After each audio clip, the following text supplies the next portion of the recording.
भाई, भाई, वो रोती हुई अंदर दाखिल हुई। देव राणा ने पलटकर अपनी बहन को देखा।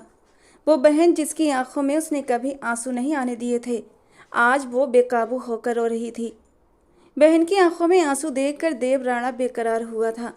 सीधे आकर वो भाई के गले लग गई। क्या हुआ आस्था, रो क्यों रही हो बच्ची? वो उसके आंसू पोंछते हुए फिक्रमंदी से पूछने लगा। भाई, वो ऐसा कैसे कर सकते हैं? वो क्यों बेवफाई कर रहे हैं मेरे साथ?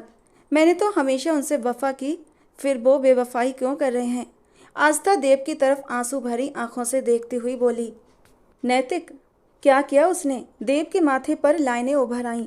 वो दूसरी शादी कर रहे हैं भाई, मुझे धोखा दे रहे हैं। आस्था फूट फूट कर रो पड़ी। देव पर तो जैसे हैरत के पहाड़ टूट पड़े। उसे यकीन नहीं आया, नैतिक राठौर जो आस्था से दिलो जान से मोहब्बत करता था, अचानक दूसरी शादी कैसे कर सकता है? उसे लगा जैसे उसके कानों ने कुछ गलत सुना है। आस्था, ये नामुमकिन है। वो तुमसे प्यार करता है तो फिर किसी और से शादी कैसे कर सकता है? जरूर तुम्हें गलत फहमी हुई है। मैं यकीन ही नहीं कर सकता। भाई, मुझे भी यकीन नहीं था। अंधा यकीन उनके ऊपर करती थी। इतने सबूत मिले लेकिन मेरा यकीन नहीं डगमगाया। पर अब नैतिक ने खुद कहा है कि वो दूसरी शादी करना चाहते हैं। वो उस लड़की को पसंद करते हैं। कौन है वो लड़की? देव की नसें तन गईं। उसके माथे की हरी रगें साफ दिखाई दे रही थीं। उसके गुस्से का अंदाजा हो रहा था। उसके पर्सनल सेक्रेटरी सुहाना मेहरा। आस्था के मुंह से सुहाना का नाम सुनते ही देव के दिल को जैसे किसी ने चीर दिया। क्या ये वही सुहाना है? दिल ने धीरे से इस नाम को पुकारा था और इस नाम के साथ देव राणा के दिल की एक धड़कन मिस हुई थी। इधर देखो मेरी तरफ, घर जाओ और रिलैक्स रहो, कुछ नहीं होगा। मेरे होते हुए नैतिक मेरी बहन पर कोई औरत नहीं ला सकता। वो उसे यकीन दिलाता बोला। भाई, वो किसी की नहीं सुनेंगे। उन्होंने कल ही कहा था कि शुक्रवार को वो उससे शादी करेंगे। भाई, मेरी बच्ची का क्या कसूर? वो तो अभी इतनी छोटी है, उसे तो बाप का लाड भी नहीं मिला और अब बाप भी छिन रहा है।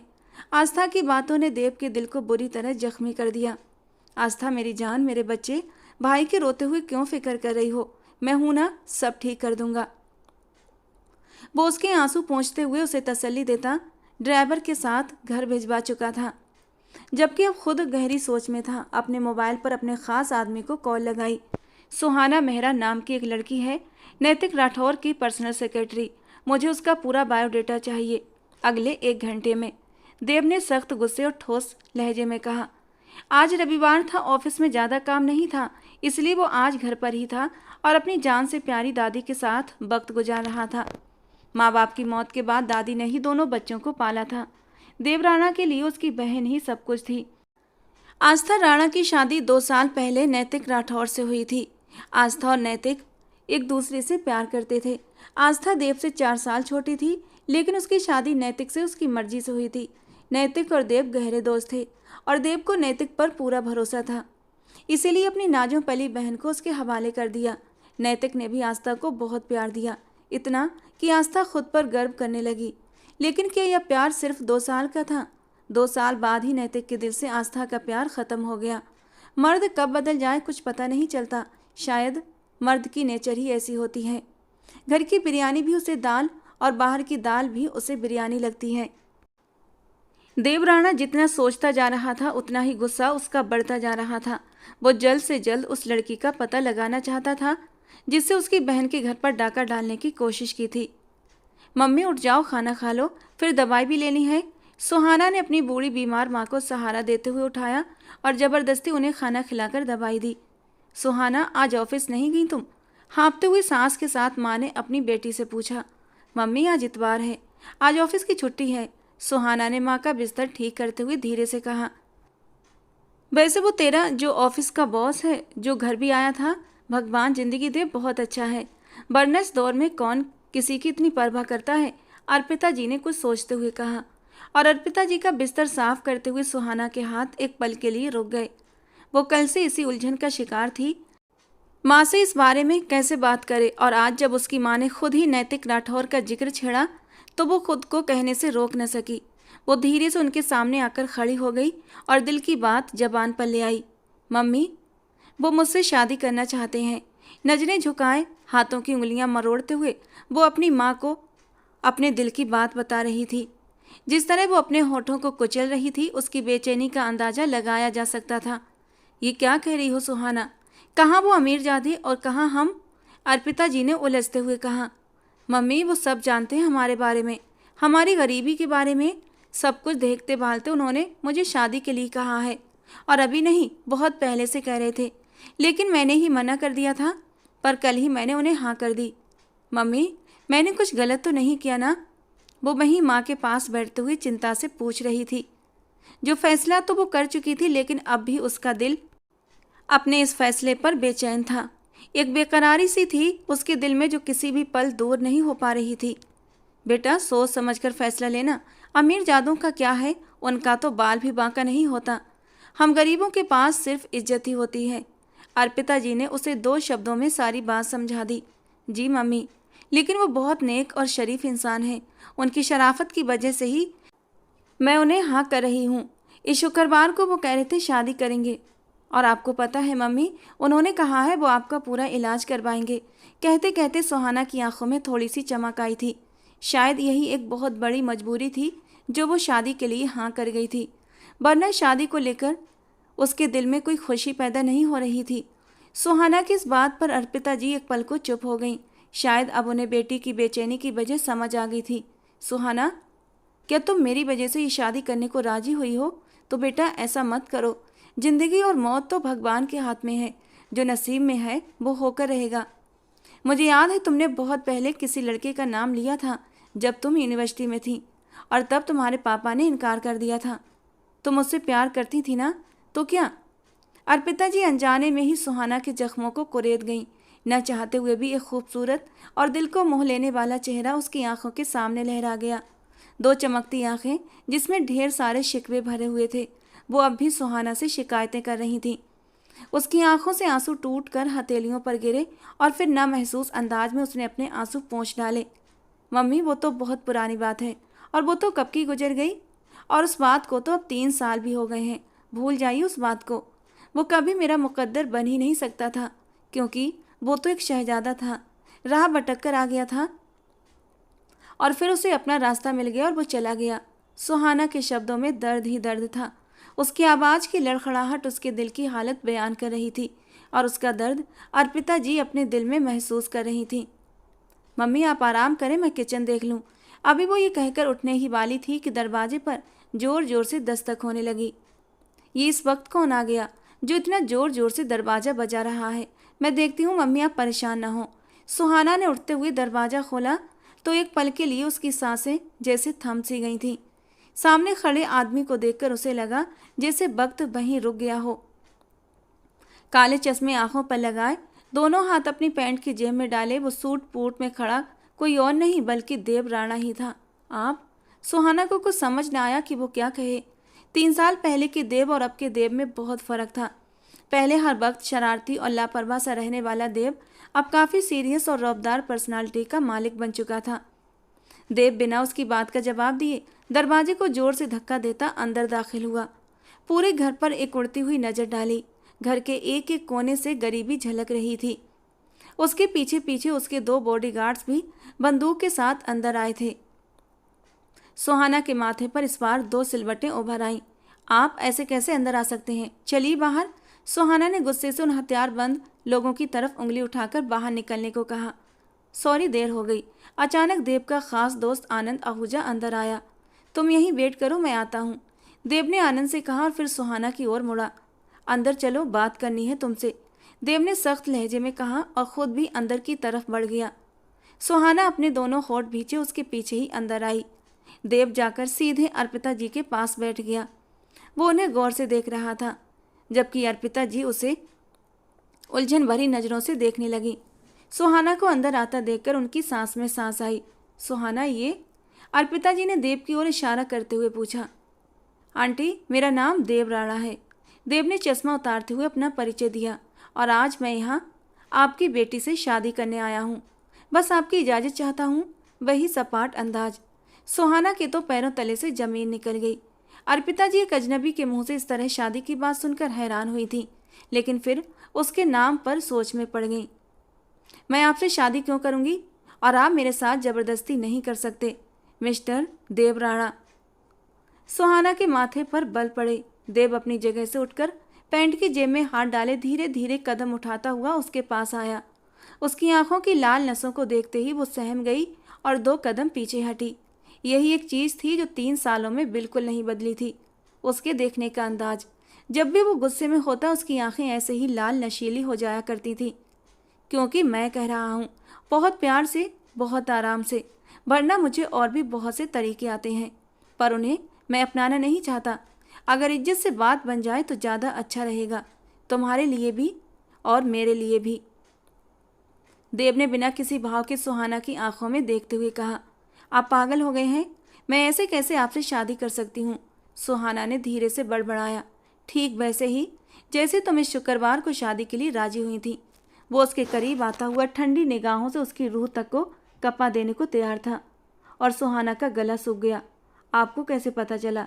सुहाना को अपनी आवाज़ दूर किसी खाई से आती महसूस हुई, जिसका जवाब देना देवराणा ने जरूरी नहीं समझा।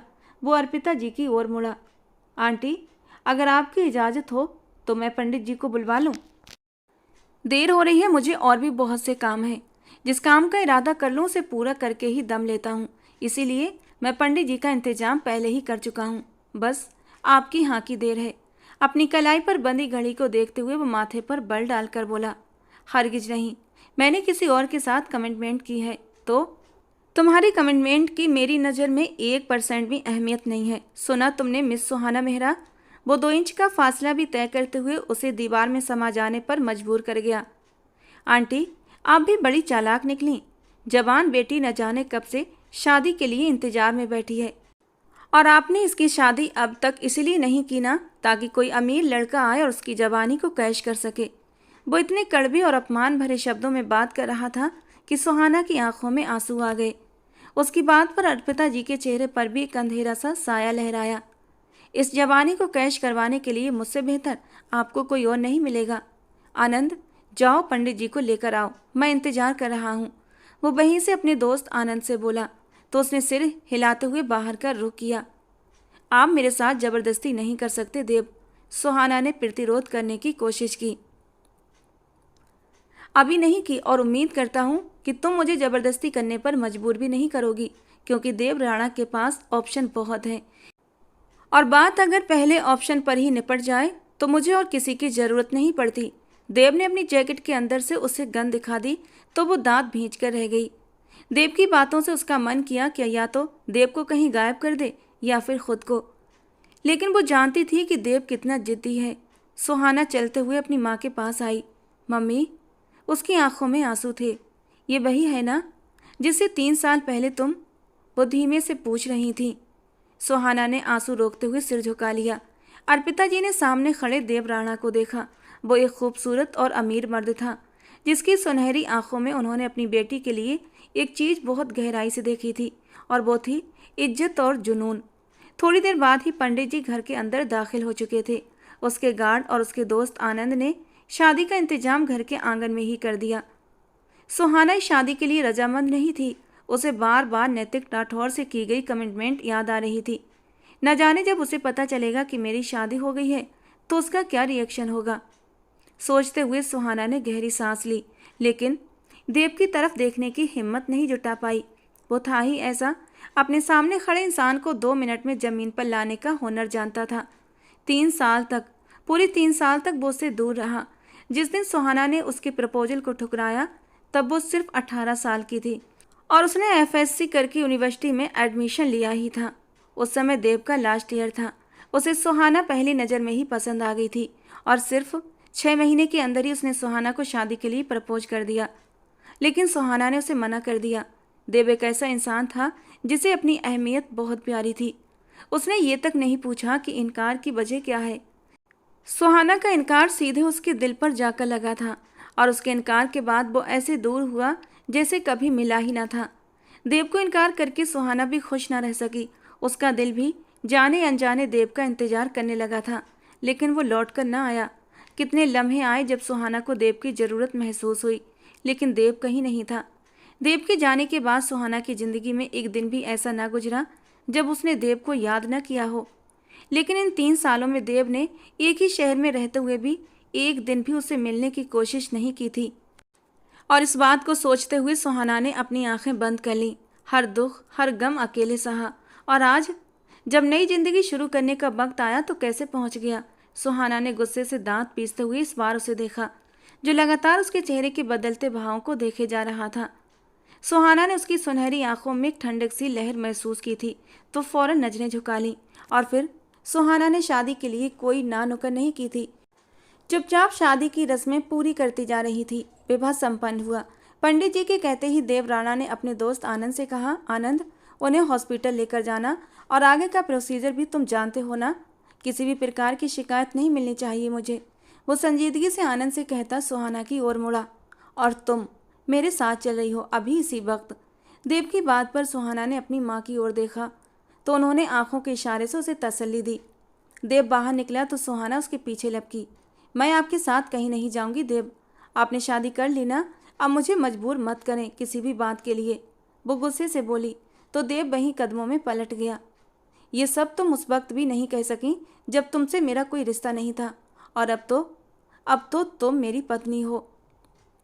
तो तुम्हें क्या लगता है कि मैं तुम्हें तुम्हारी मर्जी करने दूंगा। देव की बात पर वो तिलमिला गई। जाओ अपनी माँ से जाकर मिल लो, उसके बाद निकलना भी है यहाँ से, देव ने ठंडेपन से कहा। घमंड और अकड़ तो शुरू से ही उसमें कूट कूट कर भरा था, और अब इन 3 सालों में और भी बढ़ गया था। सुहाना अपनी माँ की तरफ वापस कमरे में भागी, जहाँ आनंद उन्हें सहारा देते हुए उठा रहा था। आप कहाँ ले जा रहे हैं मेरी मम्मी को। वो एकदम से घबरा गई। डोंट वरी भाभी, इन्हें अस्पताल अच्छे इलाज के लिए लेकर जा रहे हैं, आप एकदम निश्चिंत होकर जाएं। ये कैंसर पेशेंट हैं और इनका इलाज जल्द से जल्द होना बहुत ज़रूरी है। सुहाना की आंखों से आंसू बह निकले। सुहाना की आंखों में आंसू देखकर आनंद एक पल के लिए चुप सा हो गया। एक नज़र उस बूढ़ी औरत पर डाली, जो इतनी बूढ़ी तो नहीं थी, लेकिन बीमारी ने उन्हें वक्त से पहले बूढ़ा कर दिया था। इनकी मेडिकल फाइल दे दीजिए, आनंद ने अब की बार नरम लहजे में कहा। सुहाना ने सब कुछ लाकर आनंद को दे दिया। प्लीज़ इनका ख्याल रखिएगा, मैं भी साथ। सुहाना के अंदाज में बेचैनी थी। नहीं भाभी, आप साथ नहीं जा सकती। प्लीज़ आप वैसा ही करें जैसा देव कह रहा है, बाकी आप इनकी फिक्र मत करें, सब कुछ ठीक हो जाएगा। आनंद की बात पर सुहाना ने आंसू पोंछते हुए माँ को गले से लगाया। अपना ख्याल रखना सुहाना। पता नहीं क्यों दिल ये कह रहा है कि वो बुरा इंसान नहीं है। अर्पिता जी की बात पर सुहाना ने होंठ भींचे। वो उन्हें कैसे बताती कि बंदूक की नोक पर उस बेरहम इंसान ने उसे शादी के लिए रजामंद किया है। आनंद उसकी माँ को लेकर जा चुका था। वो वहीं बैठी आंसू बहाती रह गई। देव राणा एक तूफान था, जो तूफान की तरह जिंदगियों में दाखिल होता था और सब कुछ आंधी की तरह बहा कर ले जाता। सुहाना बाहर आओ। देव की आवाज़ पर अपनी सोचों में गुम सुहाना हड़बड़ाकर उठी, लेकिन बाहर फिर भी न निकली। मजबूरन देव को अंदर आना पड़ा। तुम्हें आवाज़ दी है, सुनाई नहीं दी। मुझे नहीं जाना आपके साथ कहीं भी, सुहाना ने मजबूत लहजे में कहा, जबकि आवाज़ की लड़खड़ाहट पर काबू न पा सकी।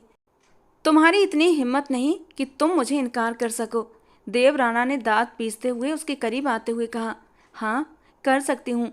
आप मम्मी के सामने बहुत शरीफ बन रहे थे ना, लेकिन आपके शब्दों ने आपकी शराफत का पर्दाफाश कर दिया था देव।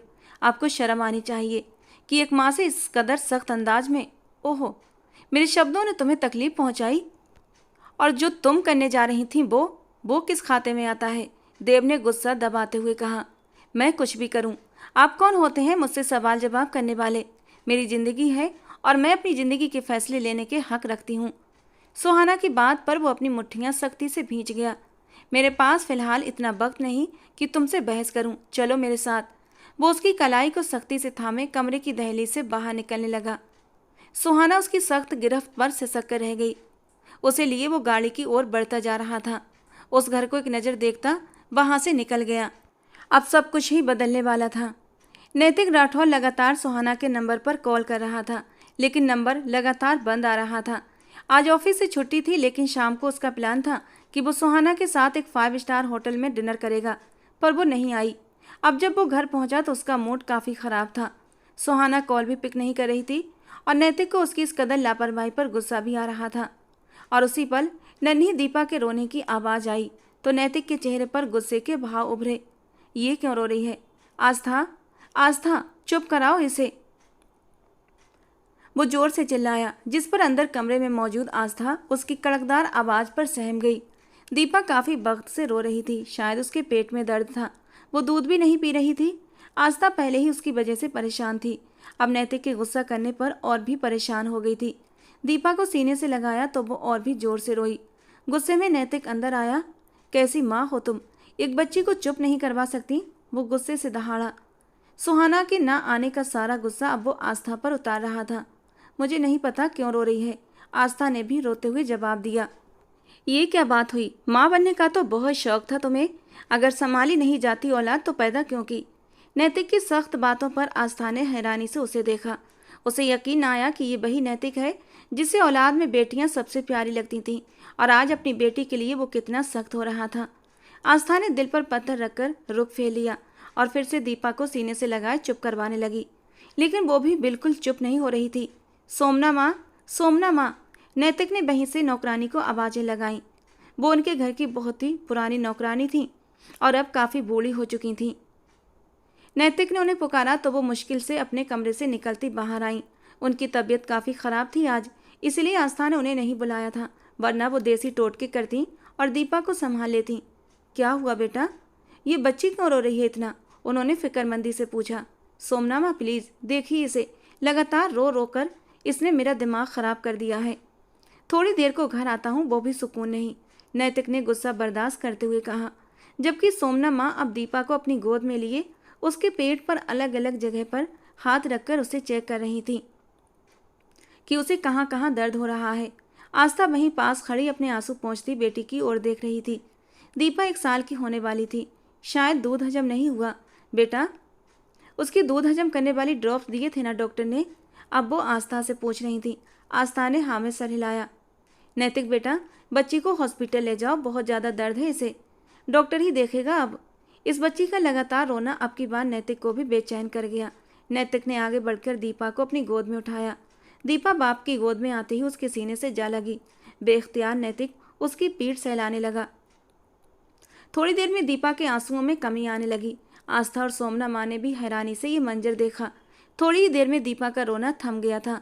अब वो सिर्फ हिचकियाँ लेती लगातार बाप के सीने पर सिर रखे हुए थी, लेकिन चमत्कारी रूप से बिल्कुल चुप थी। नैतिक के दिल को जैसे सुकून सा मिल गया था। आस्था को लगा शायद दीपा सो गई है। उसने आगे बढ़कर दीपा को नैतिक से लेना चाहा कि नैतिक ने हाथ उठाकर उसे वहीं रोक दिया। वो जाग रही थी, अगर आस्था उसे गोद में उठाती तो शायद वो फिर से रोना शुरू कर देती। नैतिक उसे सारी रात अपनी बाहों में उधर से उधर चक्कर लगाता रहा और वो भी बाप के सीने से लगी सुकून पाती धीरे धीरे नींद की वादियों में खो गई। और फिर उसे बहुत सावधानी से उसने उसे काट में लिटाते हुए काफ़ी देर उसे थपकियां देता रहा। उस वक्त वो भूल गया था कि वो गुस्से में था और किसी अनजान लड़की सुहाना के न आने से आपे से बाहर हो रहा था, बल्कि उस वक्त वो सिर्फ और सिर्फ एक बाप था, अपनी प्यारी सी बेटी दीपा का बाप। फिर वो धीरे से पीछे हटा और उस मनमोहनी सूरत वाली छोटी सी मासूम सी नन्ही दीपा को देखने लगा। वो कब से उस महल में मौजूद थी जिसके दरो दीवार तो बहुत ऊंचे थे, लेकिन इंसान बहुत ही छोटे दिल के। देवराणा उसे उस महल में छोड़कर खुद कहीं चला गया था और रात हो चुकी थी, लेकिन वो वापस नहीं लौटा था। वो थक हार कर उसके बिस्तर को एक नज़र देखती अतीत की खिड़कियों में खोती अपनी आंखें बंद कर गईं। मैं नहीं कर सकती आपसे शादी देव, मेरे पापा राजी नहीं होंगे, प्लीज़। सुहाना ने देव के प्रपोजल को 1 मिनट से पहले ही ठुकरा दिया था। वो जो अपनी पढ़ाई पूरी करने के बाद विदेश जाने का इरादा रद्द करके सिर्फ उसके लिए यूनिवर्सिटी आता था, उसका ख्याल रखता था, उसकी हर चीज़ का ख्याल रखता।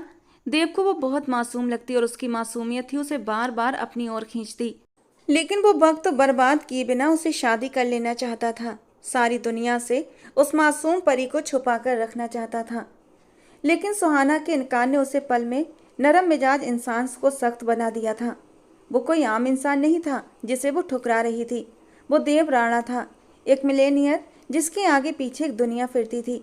वो जिस चीज़ को चाहता पलक झपकते ही हासिल कर लेता, लेकिन सुहाना को वो उसकी पूरी रजामंदी से अपनाना चाहता था। पर जिस तरह सुहाना ने उसे इनकार किया, वो उसी पल देव के दिल से उतर गई।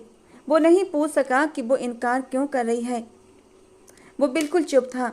सुहाना को लगा था वो लड़ेगा, चिल्लाएगा, गुस्सा करेगा, जोर जबरदस्ती करेगा, लेकिन ऐसा कुछ भी ना हुआ। वो चला गया इतनी खामोशी से कि वापस लौट कर ना आया, कभी खबर न ली।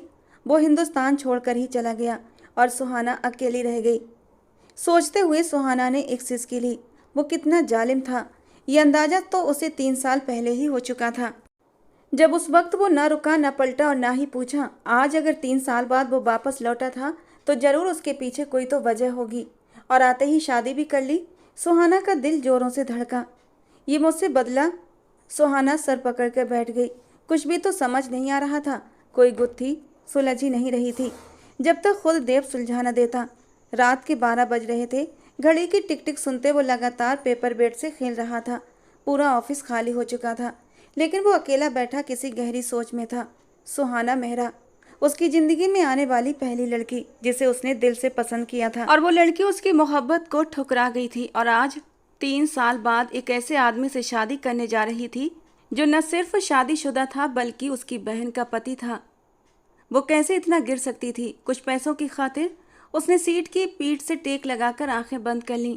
वो एक ऐसी लड़की को पसंद करने में धोखा खा गया जो उसके काबिल थी ही नहीं। दरवाजे के खुलने की आवाज़ पर वो चौंक पड़ा। आने वाला आनंद था। तुम्हें घर जाना चाहिए। आनंद की बात पर उसने आंखें खोली। एडमिट हो गई? कोई प्रॉब्लम तो नहीं हुई? उसकी बात काटते हुए बोला। नहीं, एडमिट हो गई और कोई प्रॉब्लम नहीं हुई, बस उनकी बीमारी बढ़ती जा रही है। डॉक्टर कुछ टेस्ट करेंगे, उसके बाद ही वो किसी नतीजे पर पहुंचेंगे। भगवान किसी दुश्मन को भी ये कैंसर की बीमारी न दे। तब तक नहीं जाती जब तक इंसान ख़त्म नहीं हो जाता, आनंद ने उदासी से कहा। कुछ भी हो आनंद, कितना भी पैसा क्यों न लगे, इलाज में कोई कमी नहीं आनी चाहिए, देव ने तेज लहजे में कहा। डोंट वरी, मैं सब अपनी निगरानी में करवा रहा हूँ। तुम्हें भी रेस्ट लेना चाहिए। आनंद ने फिर वही शब्द कहे। जा रहा हूँ। वो अपनी जगह से उठते हुए चेयर से अपना कोट उठाता मोबाइल उठाने लगा। गाड़ी की चाबियाँ उठाते हुए वो आनंद की ओर मुड़ा। चलो, तुम भी साथ चलो। हाँ बस, मैं भी निकल रहा हूँ, सिर्फ तुम्हारे लिए ही आया था, वरना मीरा के इतने कॉल्स आ चुके हैं। मीरा का नाम लेते हुए आनंद के लहजे में मोहब्बत ही मोहब्बत थी। देव बस मुस्कुरा सका। मीरा से आनंद की शादी 4 महीने पहले हुई थी। अरेंज मैरिज थी, लेकिन इन 4 महीनों में दोनों में इतनी गहरी मोहब्बत पैदा हो गई थी कि दोनों एक दूसरे के बिना रह ही नहीं सकते थे।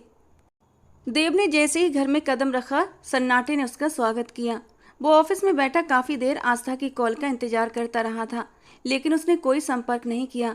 बिल्कुल चुप थी वो, और देव को खुद उसे डिस्टर्ब करना अच्छा नहीं लगा। अभी भी वो अपने रूम में आया कि सुहाना सोफे पर घुटनों में सिर दिए सो रही थी।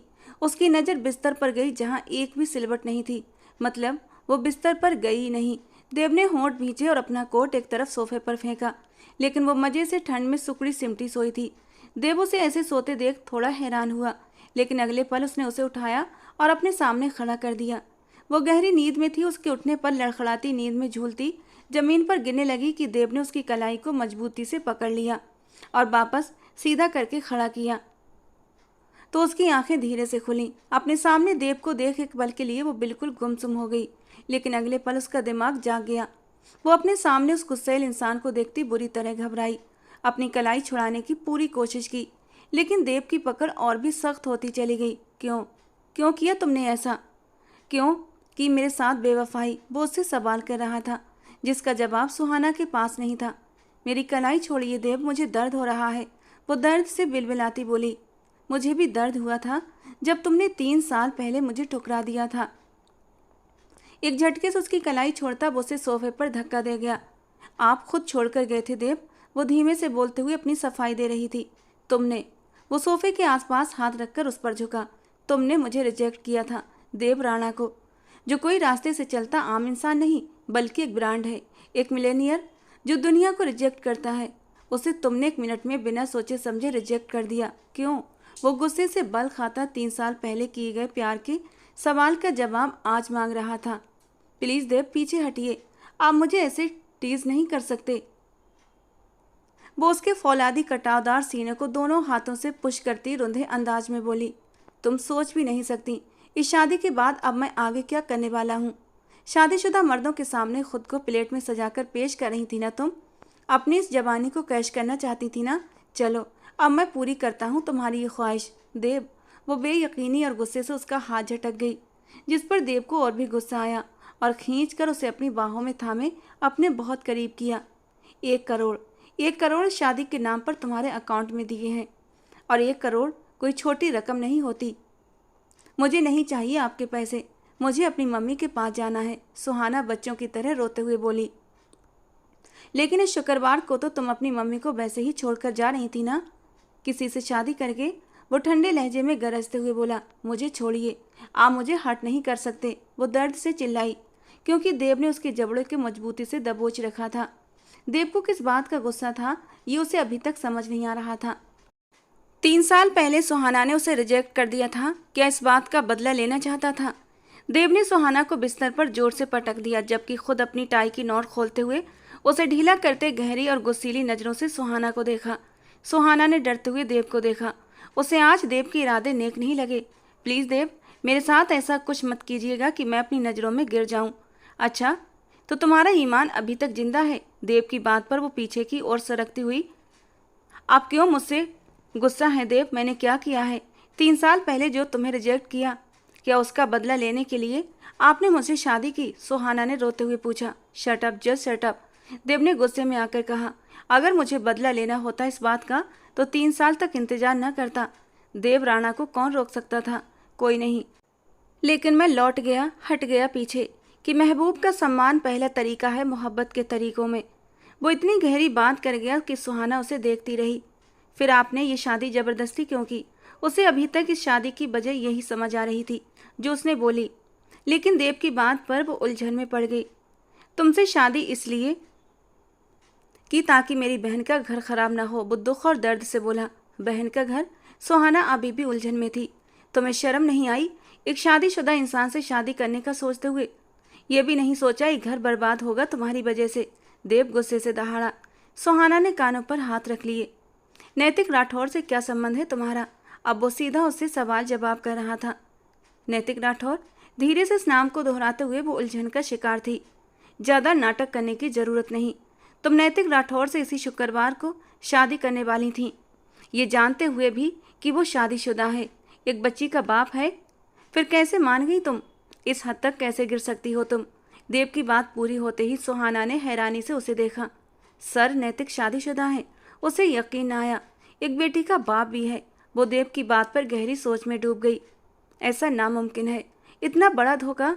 देव, मेरा यकीन करो, मुझे वो ये सब सहन नहीं कर पा रही थी। धोखेबाज को धोखा ही मिलता है सुहाना मेहरा। देव प्लीज मेरी बात सुनो, ये सब अनजाने में हुआ, मुझे नहीं पता था। आप मुझसे जो चाहे कसम ले ले, मैं उसकी बात अभी अधूरी थी। देव ने उसे बिस्तर पर वापस धकेल दिया और उसके चारों ओर हाथ रखकर उसे घेर लिया। वो झट से उठने वाली थी कि देव उसके ऊपर झुक गया और उसके भागने के सारे रास्ते बंद कर दिए। प्लीज देव, मेरा यकीन। वो अपना सिर तकियों पर फेंकते हुए देव से रहम की भीख मांग रही थी। उसकी आंखों से टूटकर गिरते आंसू देव को तड़पा गए। वो बेइच्छा अपनी उंगली से उसके गीले गाल को छू गया। मेरे अलावा किसी को कैसे सोच लिया तुमने? एक बार भी मेरी याद ना आई? वो किसी ट्रांस की हालत में पूछ रहा था। आप छोड़ गए थे मुझे, वो आंसू रोकते हुए धीरे से बोली। छोड़ के भी तुम्हारी वजह से गया था। तुमने इनकार किया। जब मुझे इनकार कर दिया तो उस नैतिक को क्यों इनकार न किया? एक बार फिर वो गुस्से में आ गया। सुहाना उसे फिर से गुस्से में देखकर रोने लगी। सुहाना, ये आंसू बहाना बंद करो, वरना सच में आंसू बहाने की वजह दे दूंगा। उसके आंसुओं से तंग आते हुए माथे पर बल डालते हुए बोला। आप मुझे डरा रहे हैं देव, प्लीज ऐसा कुछ मत करें। वो गहरी सांसें भरते हुए बोली। उसे ध्यान से देखते हुए देव जबड़े भींचकर पीछे बिस्तर पर गिर गया। अपना सिर तकिए पर रखे वो अपनी आंखें बंद कर गया। कितनी ही देर तक वो ऐसे ही बैठी रही और उसे देखती रही। खूंखार जख्मी शेर सो रहा था या सोने की एक्टिंग कर रहा था, सुहाना समझ न पाई। 1 मिनट से पहले तुम्हारी आंखें बंद हो और तुम सोती नजर आओ, वरना मुझसे बुरा कोई ना होगा। देव ने बिना आंखें खोले उसे सख्त चेतावनी देते हुए कहा, तो वो झट से अपनी आंखें बंद कर गई।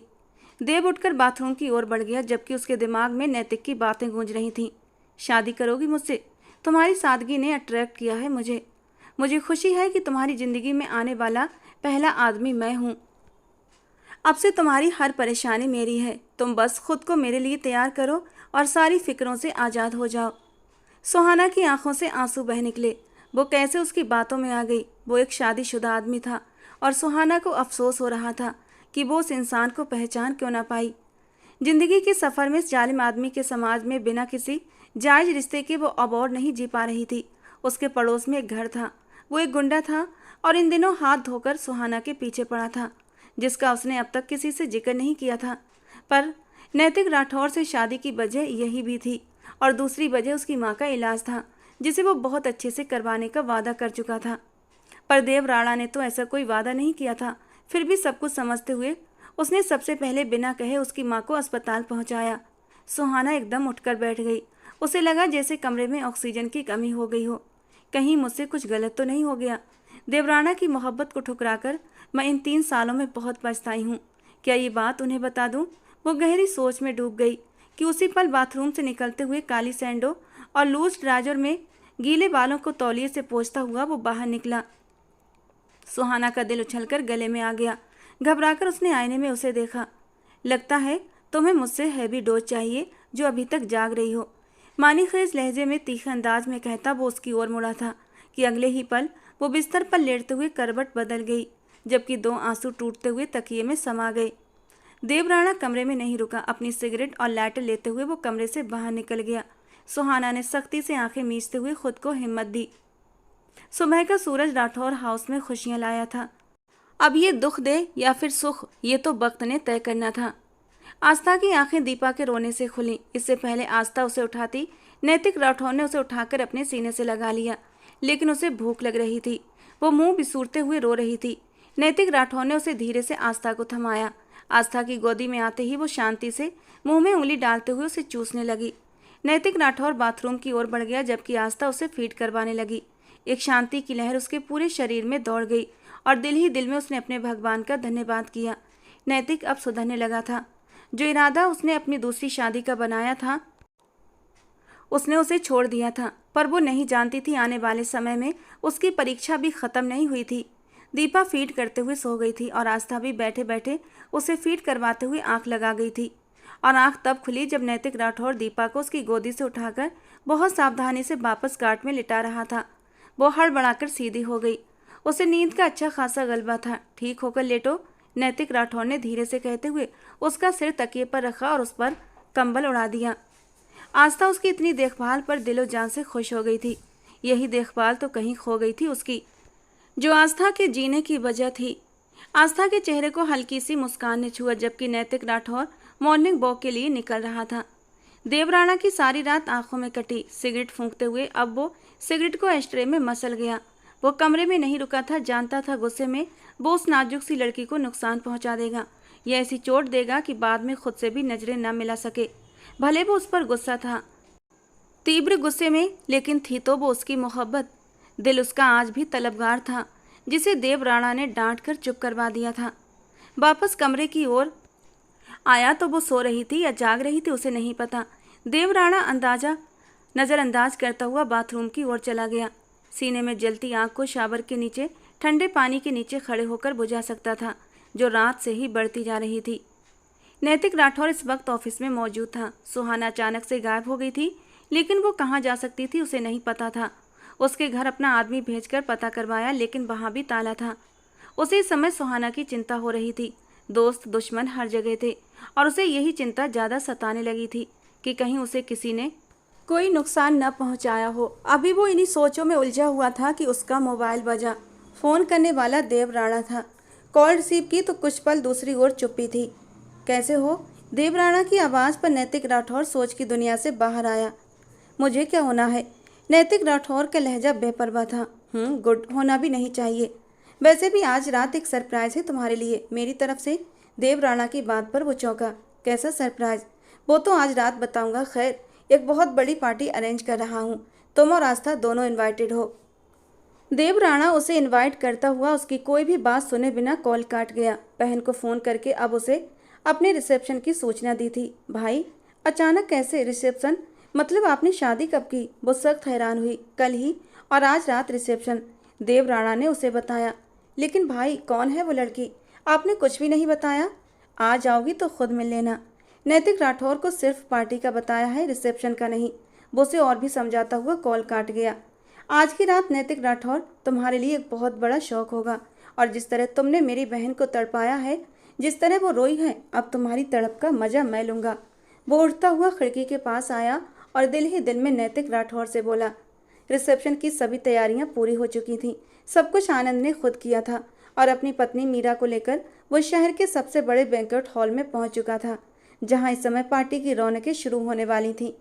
मुझे दुल्हन के पास ले चलें, मीरा ने आनंद से कहा तो उसने उसे ब्राइडल रूम की ओर इशारा करते हुए कहा, मैं जेंट्स की तरफ जा रहा हूँ और तुम अपना ध्यान रखना, ज़्यादा चलना फिरना मत। वो उसे ऊंची हिल्स में देखते हुए घूर कर बोला। वो 2 महीने की प्रेग्नेंट थी और आनंद उसका ऐसे ख्याल रखता जैसे लास्ट मंथ चल रहा हो। मीरा तुरंत ब्राइडल रूम की ओर बढ़ी, जबकि आनंद जेंट्स वाली साइड पर। सब कुछ बहुत अच्छे से अरेंज किया गया था।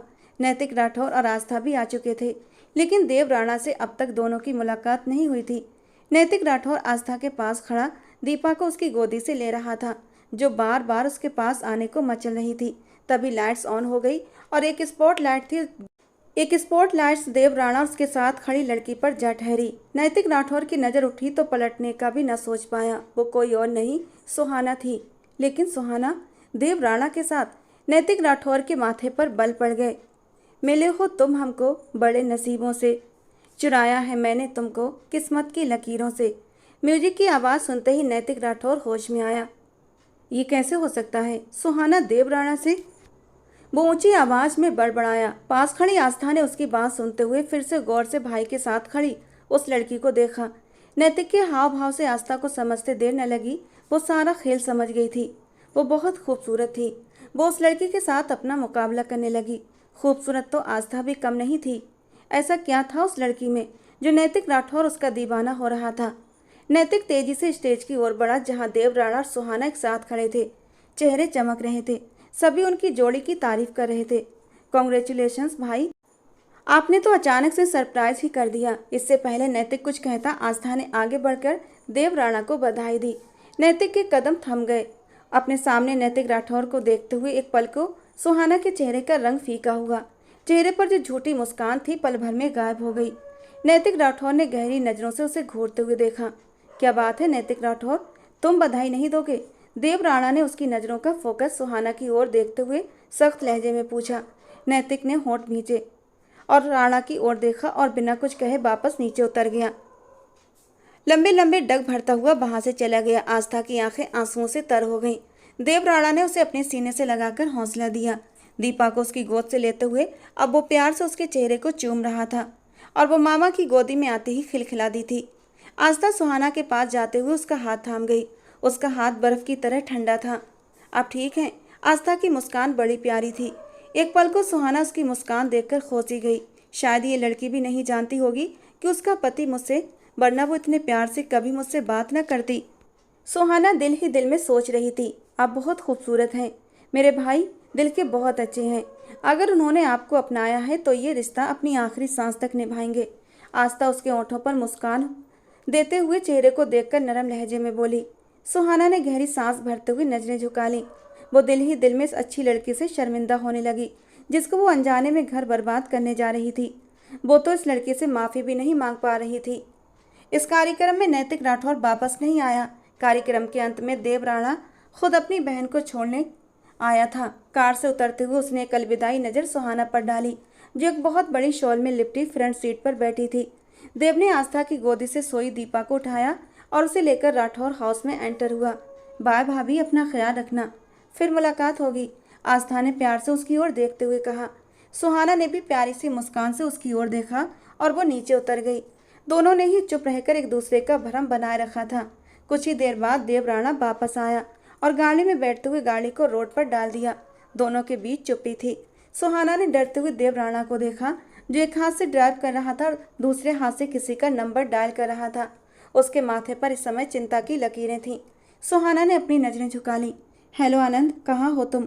देव की आवाज़ सुहाना के कानों से टकराई। मैं घर ही जा रहा हूँ, रास्ते में हूँ।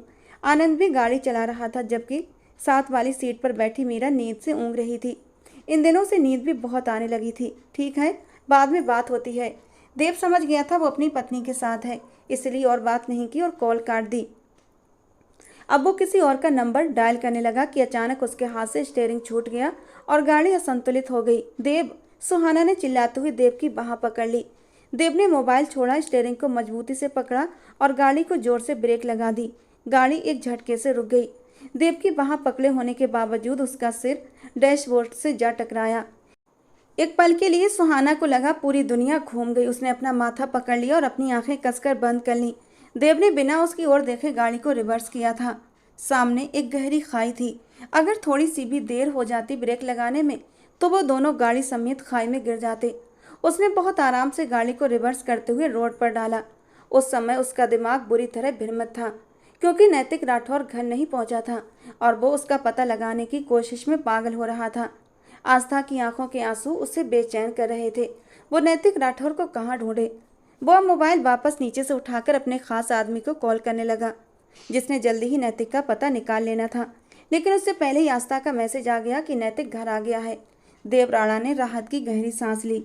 जो भी था वो उसका दोस्त था, जिगरी दोस्त, उसकी बहन का पति और एक बेटी का पिता भी था। उसकी चिंता होना एक स्वाभाविक बात थी। अब वो शांति से गाड़ी को घर की ओर मोड़ गया। सुहाना की आंखों में आंसू चमक रहे थे, लेकिन वो बिल्कुल चुप रही। देव राणा ने गाड़ी गेट से अंदर कार पोर्च में रोकी तो खुद गाड़ी से उतरते हुए दूसरी ओर से उसके उतरने का इंतजार करने लगा। लेकिन जब दरवाज़ा नहीं खुला तो खुद दूसरी ओर जाकर गुस्से से दरवाज़ा खोला और झटके से सुहाना को नीचे उतार दिया। वो लहराकर उसके कंधे से जा लगी। इतनी वीआईपी नहीं हो तुम कि देव राणा तुम्हारे लिए दरवाज़ा खोलकर तुम्हें बाहर निकालता अपनी पलकों पर बिठाए। वो उसे घूंघट किए देखता गुस्से से दबा दबा चिल्लाया। उसकी कलाई को दबोचे वो अंदर दाखिल हुआ। नैतिक राठौर का कनखियों से उसे देखना, ये बात देव राणा के तन बदन में आग लगाने को काफ़ी थी। कमरे में ले जाते हुए उसे सोफे पर पटका। वो मुंह के बल सोफे पर जा गिरी। सुहाना, देव राणा, भूलना मत अब तुम मेरी पत्नी हो, और कोई भी ऐसी हरकत की जिससे मेरी इज्जत पर सवाल आए तो एक सेकंड नहीं लगाऊंगा तुम्हारी सांसें खींचने में। बिना उसे संभलने का मौका दिया वो उसे घुड़कता लंबे लंबे डग भरता ड्रेसिंग रूम में बंद हो गया। सुहाना ने अपनी शॉल उतारते हुए एक तरफ रखी। उसके माथे पर एक लाल निशान था जिस पर उसे अब भी दर्द हो रहा था। वो आंखों में आंसू लिए आईने के सामने खड़ी थी। माथे की एक तरफ सूजन और लाल निशान देखती वो उसे दबाने लगी, लेकिन सिसकी तेज हो गई। उसे अब तेज दर्द हो रहा था, पर कुछ भी गर्म चीज नहीं थी कि वो उस पर रखे। तेज ठंड की वजह से उसके दर्द में और भी तेजी हो रही थी। वो वापस पलटते हुए वही शॉल उठाती, उसका एक हिस्सा अपने माथे पर रखकर दबाने लगी। कुछ ही देर में इजी नाइट सूट में वापस आता उसे यूं ही सोफे पर बैठा देख एकदम गुस्से में आया। अपने सजे समरे रूप से वो उसे घायल करना चाहती थी। इस बात ने देव राणा को और भी गुस्सा दिलाया। चेंज क्यों नहीं किया? वो उसे कलाई से पकड़े अपनी तरफ खींचते हुए बोला कि उसी पल देव की नज़र उसके माथे पर जा ठहरी, जो बेहद लाल हो रहा था। ये चोट कैसे आई? आप अपनी चोटें देने से रुकें तो मेरी चोट भी देखें। वो भी अपना गुस्सा रोकते हुए रुंधे लहजे में बोली, सुहाना इधर देखो मेरी तरफ। वो उसके माथे को देखते हुए परेशान होकर उसका मुंह अपनी ओर कर गया। उसके माथे को छुआ तो उसकी सिसकी निकली। वो फर्स्ट एड बॉक्स से एंटीसेप्टिक और पेन किलर निकाल लाया और उसके माथे पर लगाने लगा। न चाहते हुए भी सुहाना की आंखों से आंसू बह निकले। मुझे पहले बता देती चोट का, देव राणा ने धीमे लहजे में कहा। मुझे अब तकलीफ़ों की आदत डाल देनी चाहिए ना देव राणा, क्योंकि आप मुझे लाए ही इसलिए हैं, सुहाना ने हिचकी लेते हुए कहा। सुहाना, ऐसी बात होती तो रात को ही तुम पर जुल्म और सितम के पहाड़ तोड़ देता, बल्कि तुमसे शादी ही न करता। उसकी बात पे सुहाना ने उसे दुखी निगाह से देखा। जब मेरी बहन ने मुझे बताया कि उसका पति किसी की जुल्फों का दीवाना हो गया है तो जी चाहा उस लड़की की जान ले लूं, लेकिन फिर सोचा उसे कैद खाने में डाल दूं ताकि नैतिक को वो मिल ही न सके। लेकिन जब ये पता चला वो लड़की सुहाना है तो दिल ने दुआ की थी कि वो सुहाना तुम ना हो, पर कुछ दुआएं कबूल नहीं होती। वो तुम ही थी, पर नहीं कर सका कुछ भी बुरा तुम्हारे साथ। गुस्सा था मुझे, बहुत ज़्यादा गुस्सा, लेकिन उस मोहब्बत का क्या करता जो 3 साल से मेरे दिल में बस चुकी थी। न जाने क्यों दिल को यकीन था कि तुमने आज भी खुद को मेरे लिए संभाल कर रखा होगा, और तुम मिली भी तो किस रूप में। और फिर तुम चाहती हो कि मैं गुस्सा भी ना करूं, तुम्हें कुछ कहूं भी ना। वो उसके पास आया, माथे पर बल डालते हुए बोला, आप मुझसे आज भी मोहब्बत? वो हैरानी से पूछ रही थी। ये मेरी बदकिस्मती है कि ये दिल मेरी नहीं सुनता, तुम्हारी ही चाहत करता है। तुम्हें अपना बनाने के बाद भी तुम्हारे ऊपर किसी तरह का, काश तुम समझ पाती। देव राणा ने गहरी सांस लेते हुए मुंह फेर लिया। सुहाना ने अपने आंसू पोंछे। देव, क्या आप सब कुछ भूल कर मुझे माफ़ नहीं कर सकते? हम अपनी ज़िंदगी एक नए सिरे से, ये कैसे भूल जाऊं कि तुम नैतिक राठौर से शादी कर रही थी। इस बात को चाह कर भी मैं अपने दिमाग से, अपने दिल से निकाल नहीं पा रहा। सुहाना, तुमने बेवफाई की है। मैं बेवफा नहीं देव, मैं बेवफा नहीं, न कल थी न आज हूँ। इस दिल में कल भी आप थे, आज भी आप हैं। वो उसके पास जाकर उसके दोनों हाथ थामते हुए बोली, मैंने आपके अलावा किसी को नहीं चाहा, और आप ही तो चले गए थे मुझे छोड़कर। तो और क्या करता, तुमने ही कहा था जाने को। देव ने होंठ मींचते हुए कहा। आप इंतजार में थे कि मैं इनकार कर दूं, और फिर पलटकर खबर भी न ली कि मैं किस हाल में हूँ। एक अहम ही तो था मेरे पास, मैं कैसे पूछता। देव ने उसके आंसू पोंछते हुए धीमे लहजे में कहा। अहम क्या मोहब्बत से ज़्यादा प्यारा था? वो भी उसके थोड़ा सा पास आते हुए बोली। तो देव राणा को वो बेहद प्यारी लगी। तुम बहुत ज़्यादा प्यारी हो, वो उसके गालों पर अपना अंगूठा फेरते हुए बोला। तो सुहाना की पलकें झुक गईं। वो दीपा को फीट कराती बिस्तर पर आई थी कि नैतिक राठौर की गाड़ी का हॉर्न सुनाई दिया, और आस्था ने भगवान का धन्यवाद करते हुए देव राणा को मैसेज कर दिया था। नैतिक अंदर आया तो वो काफ़ी थका हारा सा लग रहा था। आपकी तबीयत ठीक है ना? आस्था ने उसका हाथ थामकर पूछा, तो वो दुखी निगाहों से देखता हुआ अपना हाथ पीछे हटा गया।